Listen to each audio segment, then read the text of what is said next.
कथा गोठालो गोकुल र बोल्ने बाख्रा।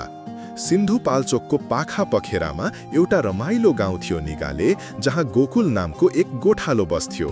गोकुल अलिक लाटा, अलिक चतुर, उसको बुद्धि बेला बेलामा चल्थ्यो, बेला बेलामा हाँस उठ्ने बहाना बन्थ्यो।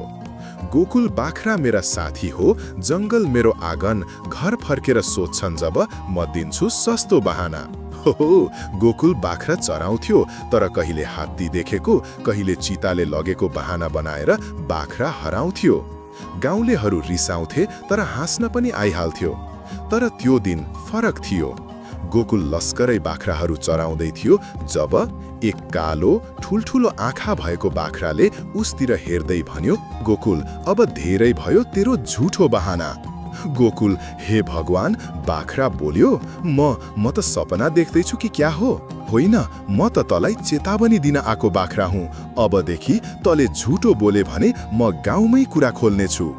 त्यस दिनदेखि गोकुलले बाख्रालाई महाराजको जस्तो सेवा गर्न थाल्यो। बाख्राज्यू, यो घाँस तपाईँको। बाख्राज्यू, पानी ल्याइदिन्छु है। तर गाउँलेहरूले सुने गोकुलसँग बोल्ने बाख्रा रहेछ। अब सबै जान चाहन्थे हेर्न बोल्ने बाख्राको चमत्कार। गोकुल, हजुरबाहरू सुनिहाल्नुहोस् है। बाख्राज्यू, अब त केही बोल्नुस्। मा, त्यो त सामान्य बाख्राको आवाज हो नि।